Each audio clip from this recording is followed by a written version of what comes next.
Salut tout le monde, bienvenue dans cette vidéo. Aujourd'hui on va parler d'un film qui est le quatrième d'une série de films dont j'ai beaucoup aimé la trilogie, surtout le premier et le deux, enfin quoique, surtout j'ai envie de dire le deuxième, ensuite le premier, puis le troisième. Et aujourd'hui on a le quatrième, Fear Street Prom Queen plutôt.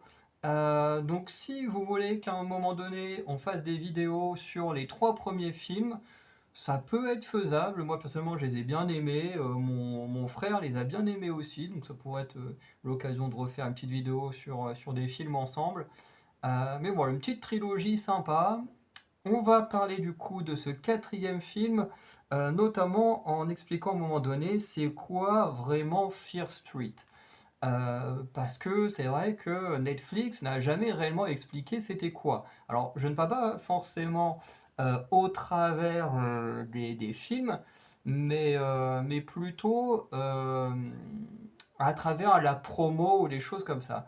Parce que, hop, on reprend. Vous inquiétez pas, c'est juste, il y avait un truc dans l'angle de la caméra, ça me perturbait de me sentir trop bas, mais c'est toujours un peu pareil, mais c'est quand même un peu mieux.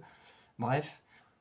Mais comme je disais, Netflix n'a jamais vraiment éclairci c'était quoi Fear Street, et je pense que c'est quelque chose qui peut poser problème à ce film. Puisque quand on annonce un Fear Street 4 ou un nouveau film Fear Street, en sachant qu'il y en a déjà 3, on s'attend à une sorte de suite. Chose qui n'est pas le cas ici. Je vais enregistrer mon écran et on va pouvoir en parler tout de suite. Ok. Fear Street Prom Queen, avec voilà, l'affiche qui est, je crois, est la miniature hein, sur Netflix, hein, si je dis pas de conneries. Donc le synopsis, en 1988, alors que les élèves du lycée de la ville de Shadyside dans l'Ohio se préparent pour leur bal de promo, plusieurs élèves sont en pleine compétition pour gagner des votes afin de devenir la reine du bal. Alors qu'une candidate inattendue rejoint la compétition, plusieurs autres commencent à disparaître mystérieusement. Donc déjà, comme je disais, c'est un film qui, quand tu regardes le synopsis, on est à Shadyside, comme dans la trilogie. Alors, le premier film, je sais plus en quelle année il se passe, mais déjà tu te dis, ok, on est à nouveau à Shadyside, on est avec des nouveaux personnages, mais où sont les anciens, machin. Donc c'est vrai que, encore une fois, je trouve que en termes de comment expliquer c'est quoi Fear Street, Netflix ou la société de production ont pas su vraiment bien gérer la chose, que je pense que les personnes qui regardent le film juste comme ça, après avoir vu les trois premiers ou pas, peuvent vraiment se questionner en mode mais c'est quoi ce film? Pourquoi les persos qui ont survécu à la trilogie sont plus là? Pourquoi on n'entend pas parler, machin, et tout ça. Bref. La fiche technique, donc c'est produit par Chernin Entertainment, diffusé par Netflix, réalisé par Matt Palmer. Le genre c'est horreur fantastique. Et dans celui-là, le fantastique, je suis pas totalement d'accord. Dans la première trilogie, le fantastique, je suis plutôt d'accord puisque on suit des personnes qui vivent dans une ville, qui ont une vie normale, et d'un coup des éléments surnaturels interviennent, surtout de manière horrifique, puisque c'est des personnes qui sont envoûtées par la sorcière Saraphir qui revient hanter des gens de leur époque et commettre un massacre. Donc effectivement, la première trilogie avait vraiment un côté horrifique et fantastique. Là, ce quatrième film, pour moi, c'est uniquement de l'horreur. Parce qu'il n'y a pas d'aspect fantastique ou fantasy ou quoi que ce soit, il n'y a pas de magie, il n'y a rien. Voilà, la sorcière qui était dans la trilogie, il n'y a pas ça ici. Donc je trouve qu'en termes de genre, le fantastique n'a rien à faire là pour ce film-là. Sinon, en termes de casting, on a India Fowler qui joue Laurie Granger, donc qui est cette fille-là, donc qui est le personnage principal, mais sur la photo que j'ai trouvée, elle est sur le côté. Susan Hasson qui joue Megan Rogers, donc qui est cette fille-là. Ou encore Fina Straza qui joue Tiffany Falconer, qui de mémoire c'est elle. Donc ils sont plus ou moins les trois personnages principaux avec lui. Et elle, en vrai, je suis pas trop capable de vous dire qui c'est. Donc, et pourtant, j'ai vu le film hier, au moment où j'enregistre, bien entendu. Donc voilà, c'est quoi Fear Street? Alors, Si vous voulez, vous pouvez faire pause et lire vous-même. Je vais quand même le lire, même si c'est long, parce que c'est quand même très important d'expliquer qu'est-ce que c'est que l'univers Fear Street. Donc, Fear Street, qu'est-ce que c'est? Donc les livres de Fear Street se déroulent dans la ville fictive de Shadyside et mettent en scène des adolescents plus âgés que les préadolescents typiques de Chair de Poule. Alors pour ceux qui ne connaissent pas Chair de Poule, c'était des petits bouquins qui racontaient des histoires d'horreur. J'en ai lu quelques-uns quand j'étais adolescent, j'en ai pas beaucoup de souvenirs, mais voilà, Chair de Poule c'est plus une marque avec voilà, plein de petites histoires d'horreur. Donc là on est sur des adolescents, donc voilà, plus type lycée, hein, de ce qu'on a vu avec les films en tout cas, parce que moi j'ai lu aucun de ces livres. Donc qui rencontre des adversaires malins, parfois paranormaux. Donc c'est ce qu'on disait. Dans la première trilogie, il y a du paranormal. Ici, c'est vraiment des humains, donc on est plus dans l'aspect malin, si on suit la description. Si certains des romans de Fear Street comportent des éléments paranormaux tels que des fantômes, d'autres sont simplement des histoires de meurtre, comme ce quatrième film. Alors que les livres de Chair de Poule présentent quelques morts apprivoisées, les morts présentés dans Fear Street, notamment les sagas, sont beaucoup plus macabres, avec plus de sang et de gore. Bon, ce qui est assez logique, si Chair de Poule s'adresse à des préadolescents et que Fear Street s'adresse à des ados un peu plus âgés, bon, c'est logique que ce soit un peu plus violent. Comme dans la série Chair de Poule, les personnages changent d'un livre à l'autre, même si certains vivent encore et sont mentionnés ou apparaissent plusieurs fois.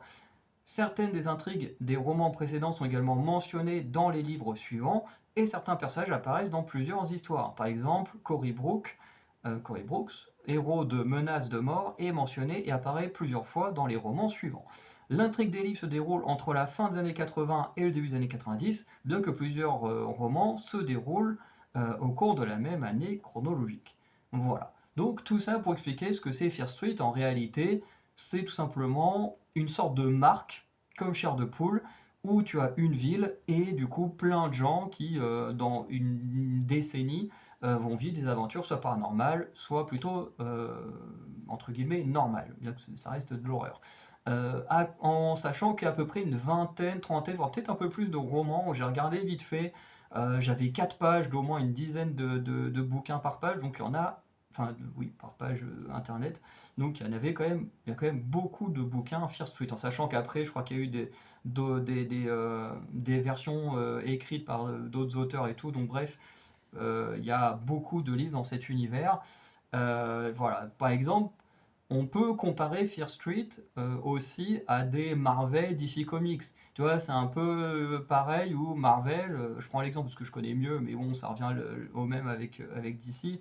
Mais à Marvel, genre à New York, tu as énormément de super-héros, mais en fonction des comics, t'en suis qu'un. Donc, soit tu vas suivre Iron Fist, je prends le cas de la ville de New York, bah, d'un côté, tu vas suivre Iron Fist, ou tu vas suivre Spider-Man, ou tu vas suivre Luke Cage, ou tu vas suivre Jessica Jones, ou tu vas suivre tout le monde et n'importe qui, Daredevil, Hell's Kitchen, et ils sont tous dans la même ville, mais pourtant ils vivent tous aventures à peu près au même moment, et pourtant ils se croisent jamais. Il y a des moments, il y a des catastrophes surnaturelles, des fois il y a juste des catastrophes sur des super vilains plus classiques, des fois des trucs extraterrestres, bref, tout ça pour un peu plus expliquer, voilà, un peu ce que c'est Fear Street. Mais en tout cas, ça m'a donné envie de replonger un petit peu dans ces univers-là, parce que Chair de Poule, j'avais lu ça quand j'étais ado, j'avais trouvé ça plutôt sympa. Bon, ça fait 15 ans, donc je m'en souviens pas spécialement, mais je me souviens que j'aimais bien ça quand j'étais gamin. Comme Fear Street a l'air un peu plus, pour viser de personnes un peu plus vieilles, bien que pas non plus pour les adultes. Je suis assez curieux de savoir ce que ça donne. Donc peut-être qu'un jour je lirai un de ces bouquins-là pour me faire un avis aussi. Bref. Donc on commence par une partie sans spoil, donc il y aura une partie sans spoil, une partie avec spoil. La vidéo ne sera pas très longue parce qu'en vrai, il n'y a pas grand-chose à dire sur ce film. Là où la trilogie avait beaucoup de choses à raconter avec l'aspect surnaturel, où tu pouvais raconter les origines de certains méchants comme Tommy et tout ça, là, voilà, c'est juste des meufs qui veulent devenir la reine du bal et puis qui vont se faire bousiller les unes après les autres. Donc il y a pas vraiment un fond beaucoup plus intéressant parce qu'il n'y a pas de magie, il y a pas. Le film il reste sympa, honnêtement j'ai passé un bon moment. Après est-ce que c'est le film de l'année? Je pense pas. Mais voilà. Donc, premier bon point, c'est l'acting. Alors, au niveau de l'acting, on n'est pas non plus sur des nanas qui jouent aussi bien que Elle Fanning, Maya Hawke, Sadie Sink, comme je regarde Stranger Things en ce moment, je vais tourner la vidéo de la saison 2 juste après. Voilà, on n'est pas sur ces niveaux d'acting. Mais je trouve que ça fonctionne plutôt bien, les actrices jouent très bien. Il y a un personnage en particulier où l'actrice, elle m'a scotché, sa performance, elle est vraiment très très cool. Parce qu'elle a vraiment un truc, pourtant physiquement elle est plutôt banale, alors elle est très jolie mais banale. Mais elle a un truc dans son attitude, elle a une sorte de charisme assez naturel. Et je me dis, c'est une actrice qui dans des rôles bien choisis, pourrait vraiment cartonner au cinéma. Bref, donc l'acting c'est plutôt pas mal, j'ai envie de dire, on n'est pas non plus dans une série B, quoi. Ensuite, en bon point, j'ai mis des petits clins d'œil à la trilogie, donc là c'était l'actrice principale dans euh, Fear Street partie 3, donc le 1666, hein, celui-là il est facile à retenir à la date. Donc effectivement, il y a des petits clins d'œil à la trilogie, notamment quand le film commence, on fait un petit rappel vite fait de qu'est-ce que c'est chez Decide avec voilà, des petits clins d'œil à la première trilogie, hein, donc avec ces histoires-là. Voilà. Et on a également euh, un moment donné où tu as un personnage qui est dans les toilettes, donc je crois que c'est l'héroïne, et on voit à un moment donné sur la porte des toilettes le nom Sarah Fier, ou je sais plus si c'est Sarah ou Sacha, enfin bref, je crois que c'est Sarah Fier, qui du coup est la sorcière de la trilogie, bien que l'histoire est plus complexe que ça sur la fin, mais vous avez compris, en tout cas si vous avez vu la trilogie, voilà. Mais voilà, il y a des petits clins d'œil qui sont parsemés là, mais on est vraiment dans une histoire. Pardon, on est vraiment sur une histoire à part. Purée, je vais pas y arriver. On est sur une histoire à part, mais quand même avec des petits clins d'œil à la trilogie, et moi je trouve ça plutôt sympa. Autre bon point, voilà ce que je disais, c'est Tiffany Falconer, donc cette meuf-là, alors qui est jouée par, on l'a vu précédemment, incarnée par Finastraza, jamais entendu parler. Bon, d'ailleurs, j'avais jamais entendu parler de personne dans ce casting, mais elle est incroyable. Je peux pas trop parler de son rôle tout de suite, mais je l'ai trouvée géniale. Elle a un truc dans son visage, parce que franchement, quand on la regarde, elle est plutôt banale. Voilà, même si, comme j'ai dit tout à l'heure, elle est très jolie, mais plutôt voilà des brunes comme ça, ben, on en voit tout le temps. Enfin, c'est voilà, c'est pas non plus incroyable, mais elle a une façon de jouer sur les expressions de son visage, sur ses postures et tout, qui font qu'elle est hyper charismatique et que du coup dans sa rivalité avec l'héroïne qui est juste là, en fait elle est censée être le personnage qui la harcèle, qui a l'ascendant sur elle, qui la maltraite, qui est vraiment une ordure avec l'héroïne. Et en fait, dans tout ce qu'elle interprète, que ce soit, comme je disais, dans ses expressions du visage, dans sa posture du corps et tout, elle a vraiment un truc particulier qui fait que ça fonctionne super bien. Alors là, la photo, elle est prise pendant une sorte de concours de danse, parce que oui, les meufs, voilà, elles sont en face à face, prêts à se crêper le chignon, puis t'as un mec qui crie ouais, concours de danse, et puis les meufs, elles se mettent à danser et à se battre en dansant. Bon, la scène est un peu chelou, elle sort de nulle part.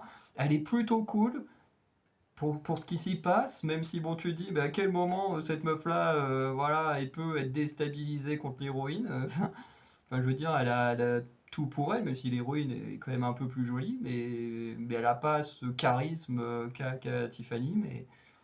Mais franchement cette actrice je l'ai adorée, franchement j'ai eu très envie de regarder d'autres choses dans lesquelles elle a pu jouer, parce que je me dis mais franchement si elle a ce truc à chaque fois qu'elle joue ailleurs, sans forcément jouer la petite connasse, et ben je trouve que voilà, elle peut vraiment bien s'en sortir dans le monde du cinéma.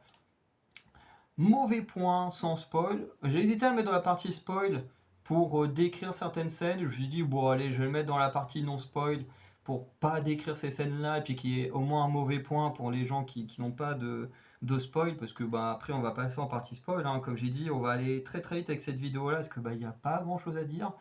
Bah, les morts sont méga abusés. Franchement, c'est... En fait, encore, il y a des morts en fait où tu te dis c'est impossible parce que j'ai envie de dire dans la première trilogie, enfin dans la trilogie tout simplement de Fear Street, les morts fonctionnaient. Par exemple, quand Tommy il était avec sa hache, qui voulait décapiter quelqu'un et qui y arrivait, ben ça fonctionnait. Parce que le mec, ce n'est plus un humain, c'est une putain de créature magique. Voilà, le mec il est mort, il est ressuscité par la sorcière, il est plus humain. Donc ça fonctionnait bien avec le personnage de Tommy, par exemple. Là, on est avec des humains qui te découpent des membres. Voilà, alors il y a très peu de scènes qui sont faites comme ça, mais pour pas les citer, mais vraiment ça peut te découper des trucs à la force d'un être humain, mais c'est c'est techniquement pas possible. Enfin, surtout pas en plus contre des gens qui bougent. Et rien que l'exemple, je sais plus comment elle s'appelle, la reine d'Écosse, là, je crois que c'est Mary Stuart, il a fallu trois coups de hache pour lui couper la tête.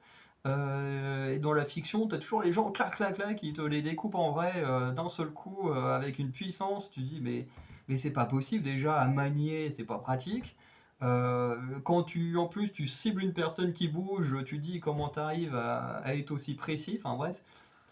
Sans compter que la plupart des morts sont un peu stupides, hein. Vraiment, je vous explique même pas les morts, parce que bon, là on a le tueur avec sa hache, mais il y a très peu de gens qui sont tués avec cette hache-là. Ils sont tués avec d'autres choses, et franchement, c'est pas ouf. C'est pas ouf. Franchement, au moins dans la trilogie, même s'il y avait un aspect magique, et bah, au moins les gens étaient tués de manière bah, plutôt logique, avec des haches. Enfin, pour le cas de Tommy, avec une hache, parce que bon, bah, là où il était, ils étaient à la campagne, il y avait une hache, bah, là qu'il l'a pris, puis bon, bah, du coup, c'est resté après à chaque fois qu'il est réveillé. T'en as qui tuent au couteau, des trucs comme ça, et ça reste plutôt logique. Et c'est logique par rapport à la résurrection, parce qu'ils sont plus réellement humains. Et là, ils te font des trucs, tu dis, c'est complètement débile, quoi. Bref, sans compter la tenue, j'ai envie de dire, à quel moment tu es un tueur en série et tu t'habilles tout en rouge? J'ai envie de dire, t'es censé être discret, même si tu portes un masque, on voit pas ton visage, t'es quand même putain d'habillé en rouge. Je veux dire, t'es pas la personne la plus discrète de la planète. Je veux dire, quand on regarde la plupart des tueurs dans les films, ils sont quand même habillés de manière sombre. Voilà, moi mon préféré c'est le Ghostface, il est tout en noir avec son masque blanc, mais il est tout en noir, donc dans la rue, je veux dire entre guillemets, tu le vois pas. Là, lui il est tout en rouge, t'as juste une petite lumière, bon bah tu le vois quand même quoi. Je comprends pas le délire de l'habit tout rouge. Après peut-être que dans le bouquin c'est pareil, mais bref, le- ça c'est pas ouf ouf. Donc on va passer à la partie spoil. Donc voilà. Si vous n'avez pas vu ce film, vous voulez le voir, bah, il est sur Netflix. N'hésitez pas. Voilà, si vous aimez ce genre de film ou si vous avez aimé la trilogie. Pour moi, ce film, il reste beaucoup moins bien que la trilogie parce que bah, on raconte beaucoup moins de choses. Au départ, voilà, comme là, on fait passer l'héroïne Laurie un peu pour une folle et tout, euh, comme l'était un peu l'héroïne dans la première trilogie, puisque ben, en touchant le cadavre de Sarah Fier, elle voyait des choses et tout, enfin elle faisait des trucs un peu bizarres, puis venir de Shadyside, c'était un peu des ratés, des grosses merdes et tout. Euh, et, euh, et du coup, il y avait un vrai truc, un vrai développement bah, du fait que voilà, ce sont des ratés, mais il n'y a pas pour rien, c'est parce que voilà, la ville est maudite, il y a la machin et tout. Là, ben, elle, en vrai, on la harcèle à cause de ce qui s'est passé avec sa mère. Parce que sa mère, qui est policière, bon, déjà, tu te dis à quel moment la meuf, elle est accusée d'un meurtre et elle est quand même devenue policière. Franchement, je vois pas à quel moment, moi, enfin, je sais pas, je travaille dans un poste de police, j'ai quelqu'un qui a des suspicions de meurtre, je l'embauche pas.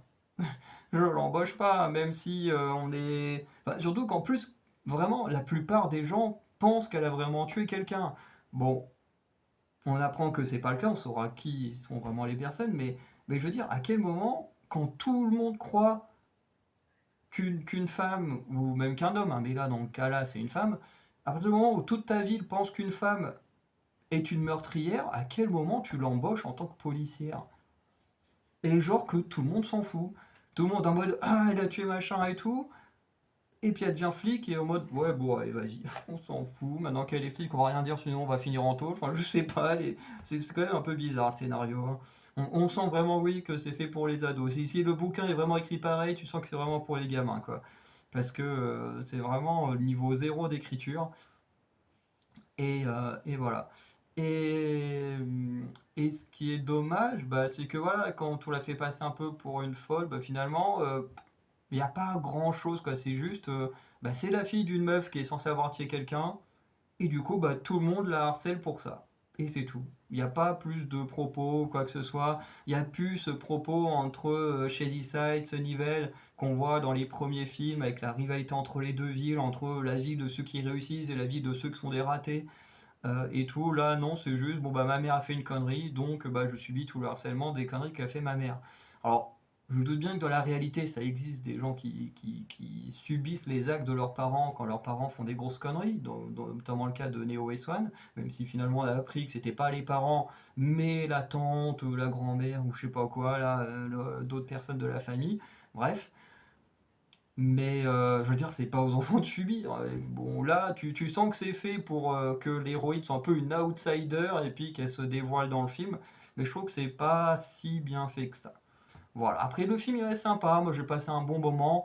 Mais quand je compare avec la première trilogie, surtout quand t'as le deuxième film avec Sadie Sink qui a un acting impeccable et tout, ben, même Emily Rudd qui est génial, l'acteur qui joue Tommy, il est incroyable aussi. Enfin, le deuxième film a une ambiance que j'aime beaucoup. Le premier film aussi.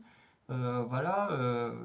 En plus, on a Gillian Jacobs qui est une actrice que moi j'aime énormément grâce à Community. Donc voilà, moi j'aime beaucoup la première trilogie, je pense que vous l'aurez compris. Mais là, je trouve qu'on est vraiment en dessous. Mais en vrai, tu passes 1 heure et quart, 1 heure et demie, sympa, voilà, tu passes un bon moment. Tu regardes des meufs se faire buter avec leurs copains. Bon, voilà, hein, c'est un slasher, quoi, c'est comme ça. Donc voilà, donc si vous voulez le voir, bah, n'hésitez pas à aller sur Netflix, hein, si vous avez Netflix, et sinon, bon bah. On passe en partie spoil pour ceux qui ont pas peur ou qui veulent voir ce que j'ai à dire en spoil. Même si encore une fois, pas grand chose à dire. En premier bon point, c'est qu'on a plusieurs, plusieurs tueurs. Dans le sens où, pendant tout le film, en gros, tu as un tueur, voilà, comme ça, qui commence à tuer des gens. D'ailleurs, t'as une meuf qui est un peu rebelle et tout. Tu dis, oh, tu la sens bien, elle, et puis paf, c'est la première à se faire tuer. Je me suis dit, oh, c'est dommage. La meuf, pareil, elle était assez charismatique et tout, et puis bon, bah, elle se fait buter dès le début, donc elle, on saura pas si c'est une bonne actrice ou pas. Euh, mais, euh, mais voilà, et du coup, tout le long du film, on pense qu'il y a un tueur. Et le film est assez malin, entre guillemets, pour filmer différentes personnes et comment dire, essayer de nous donner des soupçons sur certaines personnes, notamment sur le concierge de l'école. Voilà, que tu vois un peu partout, en arrière-plan, mais quasiment sans jamais parler et tout. Et du coup, bah, tu as un peu des soupçons en mode ah, est-ce que ce serait lui ou pas, machin. Il a toujours l'air un peu suspect, finalement, non. Mais voilà. Et jusqu'à ce qu'on arrive à cette scène-là avec elle, qui au moment où elle essaye de sortir du vestiaire, bah, finalement elle se retrouve entre deux meurtriers. Là tu dis, waouh, ok, il y en a deux. Finalement t'en apprends qu'en réalité ils sont pas deux, mais elles sont trois. Enfin, ils sont trois, puisqu'en réalité c'est une famille de tueurs. Et ça on va en reparler. Parce que oui, le premier mauvais point en spoil, c'est la famille de tueurs.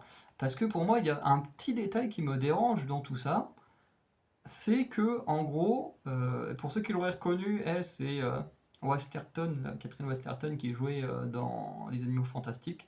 voilà, qui est passé je crois que c'est une aurore, un truc comme ça dans les Animaux Fantastiques, à tueuse en série. Bref. Mais qui joue plutôt bien. Je la préfère dans les Animaux Fantastiques, mais là, elle joue pas si mal que ça. Et en gros, en fait, les tueurs, c'est tout simplement les deux parents. Donc, en fait, au début, dans l'école, tu as un premier tueur qui va se faire choper, du coup, qui est le père, voilà, qui va se faire crever un œil et tout. C'était plutôt cool. En plus, avec la couronne de la reine de Bâle et tout, c'est plutôt stylé.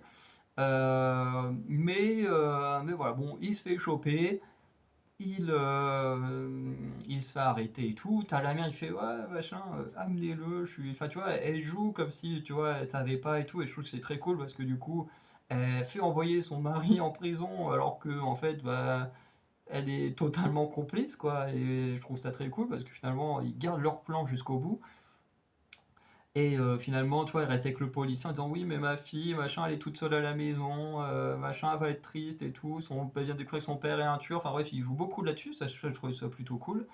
Donc finalement, tu apprends que la mère également est une tueuse. Alors par contre, la scène où elle rentre chez elle pour aller buter l'héroïne, et puis que bah, pour faire ça, qu'est-ce qu'elle fait? Elle est avec son couteau, et puis elle frappe les barreaux, parce qu'elle a des escaliers avec des barreaux, et puis elle frappe les barreaux avec son couteau. Enfin, elle laisse le couteau taper dessus en passant, quoi. Forcément, bah, l'héroïne, elle se réveille, et puis elle se rend compte que, bah, oh tiens, l'autre, elle est là avec son couteau dans l'escalier. Et je me dis, mais c'est débile, en fait. Tu veux la tuer. Tu t'es discrète, t'arrives, pouf, tu la tues, et puis c'est bon. Pourquoi montrer que t'arrives? C'est complètement débile comme truc. Enfin, ça, j'ai pas compris. Et du coup, ben, quand ils voient que c'est la mère, la deuxième tueuse, en fait, l'héroïne et Tiffany, parce que du coup, eux, c'est les parents de Tiffany, donc Tiffany se cache avec l'héroïne, et là, elle se dévoile également comme faisant partie des tueurs, en essayant de tuer Laurie. Au final, bon, bah voilà, Laurie va buter Tiffany, la mère va se prendre, on sait pas trop si elle meurt, parce qu'elle se prend une coupe en pleine gueule, là, en plus tu sens qu'à moitié du marbre et tout, là, quand c'est en pleine gueule et puis elle tombe par terre à moitié en train de suffoquer. On sait pas trop si elle est morte ou pas, mais voilà.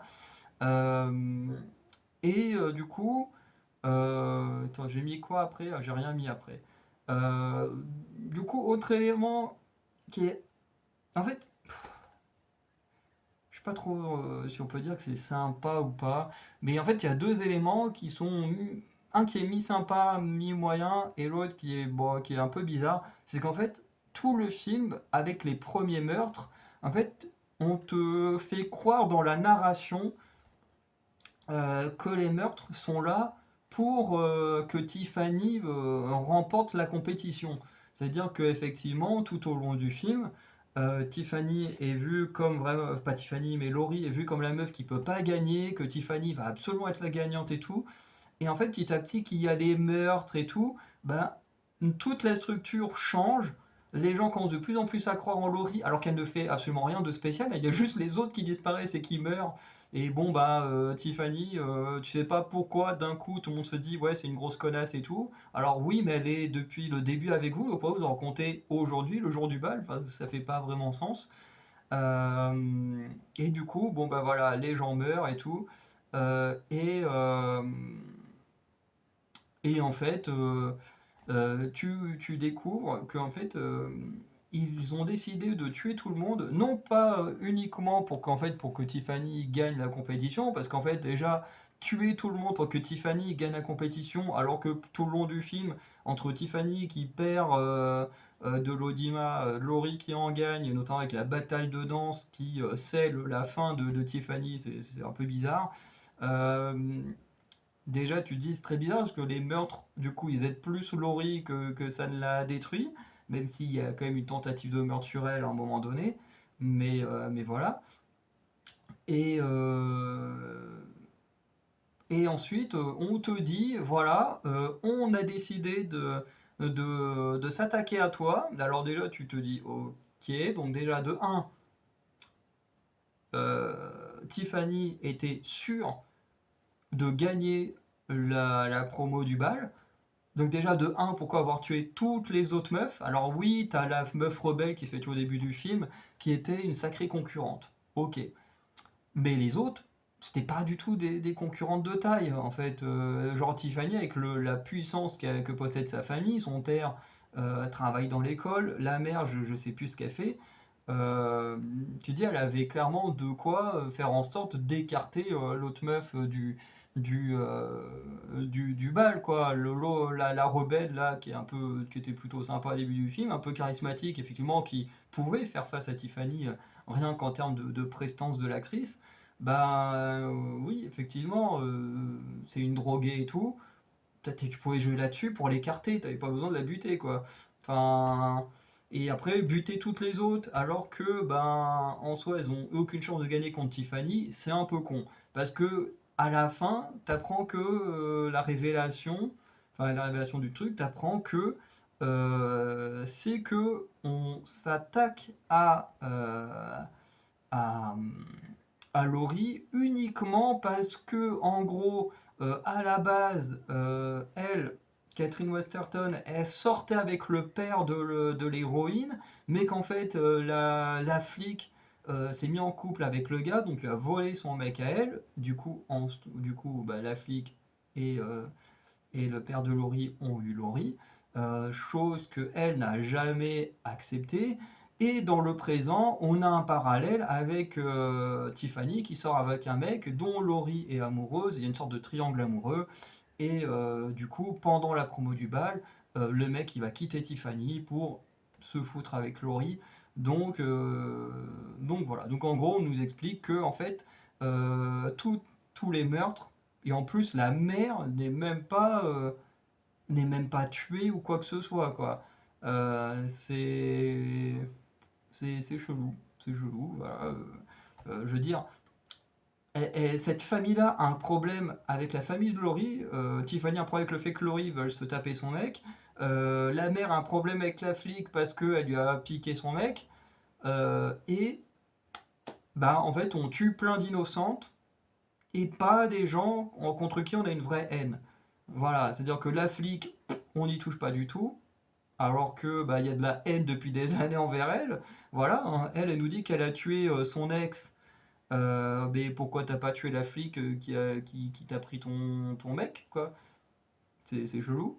Voilà, l'héroïne, au moment où ils auraient pu la tuer parce qu'elle dormait chez eux pour essayer de réconforter Tiffany, parce que t'as une sorte de petite scène d'essayer de te faire croire que voilà, avec tout ce que Tiffany a perdu, elle est plus ou moins devenue gentille et tout, alors qu'en fait non. Bah du coup, la meuf elle vient, elle se signale en mode Eh regarde, tac, tac, tac, tac, je suis là, je suis là, je suis là. C'est débile, au bout d'un moment, tu là, voilà. Enfin bref, c'est pas ouf. C'est pas ouf. Euh, Au moins, en fait, par exemple, si on prend un slasher comme Scream, dans Scream, c'est plein d'histoires de vengeance aussi. Sauf que les gens qui se font tuer sont liés directement au tueur. Voilà. Et il les tue, soit juste pour le plaisir, parce que très clairement, Stu lui tue pour le plaisir, hein, lui il n'a pas vraiment de raison, tandis que comment il s'appelle, merde. Oh putain, j'ai oublié le nom du tueur. Attends, c'est Stu et. Oh putain, et le vide. J'ai le nom de l'acteur, mais j'ai plus le nom du personnage. Billy. Oh putain, oh le trou, la vache. Mais Billy, lui, ce qu'il veut, lui, c'est faire souffrir Sydney. Il a d'abord buté sa mère un an plus tôt, et ensuite il décide de la torturer en tuant tous ses amis, et ensuite d'essayer de la buter elle. Voilà, tandis que Stu, lui, c'est plaisir en tuant plein de gens. Voilà, d'ailleurs, je me demande si c'est lui qui a tué sa meuf ou pas. Mais, euh, mais voilà, il y a quand même une plus grosse logique. Là, la logique, c'est on déteste telle et telle personne, mais en fait, on tue que des gens qui n'ont rien à voir. Parce que, en vrai, vous regardez, tous les gens qui sont morts, ben, un, ils ne faisaient pas face à Tiffany pour gagner la compétition, et de deux, aucun de ceux qui sont morts n'était ami avec Laurie. À part, bon, le Tiffany, je pense que c'est quand même Tiffany qui a buté son mec, hein, j'imagine. Voilà, c'est la seule personne qui meurt qui est liée à l'héroïne. Donc en fait, tu dis, la plupart des gens qui meurent, en fait, l'héroïne, entre guillemets, bon voilà, comme c'est un cœur pur, machin, forcément, elle est triste pour les gens qui sont morts, mais techniquement, j'en ai rien à foutre en fait. Je veux dire, c'est pas des gens proches d'elle. Là où Sidney, dans quasiment chacun de ses films, on tue des gens qui sont autour d'elle, on tue ses amis proches. Voilà, on essaye vraiment de lui faire du mal. Là, ici, on tue des gens, tu dis, bon, en fait, entre guillemets, on s'en fout, ça touche même pas l'héroïne, elle s'entend même pas avec ces gens-là et tout, qu'est-ce qu'on s'en fout en fait Enfin, en termes des motivations des tueurs, ça fonctionne pas, surtout qu'en plus, quand ils parlent des motivations, ils parlent même pas du bal, ils parlent que de l'histoire avec le père de l'héroïne, et tu dis, mais ok, mais du coup, pourquoi avoir tué toutes les meufs au bal, quoi? Enfin, bref. Ça, c'est vraiment le gros point noir. Parce que dans l'idée, avoir une famille de tueurs, c'est plutôt sympa, mais en fait, c'est les raisons pour lesquelles ils tuent des gens, et surtout les gens qu'ils ont tués, où tu dis, ça fait pas plus sens que ça. Voilà. Donc on va conclure cette vidéo. Donc film plutôt sympa, avec un acting sympa, avec des meurtres un peu abusés, mais bon voilà, c'est les slashers, hein. Euh, c'est toujours sympa à regarder sans non plus être aussi excellent que dans les années 80-90, voire 2000, parce que quand même le premier The Stranger c'était vraiment excellent. Mais voilà. En tout cas, je pense qu'on peut passer un bon moment devant ce film. Moi, en tout cas, j'ai passé un bon moment, même si je me dis, ouais, par rapport à la trilogie, ben on est clairement en dessous. Voilà. Donc, je vous souhaite une bonne journée, une bonne soirée. D'abord, n'hésitez pas à liker, vous abonner quand même, et commenter en disant ce que vous avez pensé de ce film, si vous l'avez vu. Si vous ne l'avez pas vu, bah, n'hésitez pas à aller le voir. Mais je vous passerai un meilleur moment devant la trilogie que devant ce film-là. Euh, voilà, et puis bah, du coup, oui, passez une bonne journée, bonne soirée. Ciao.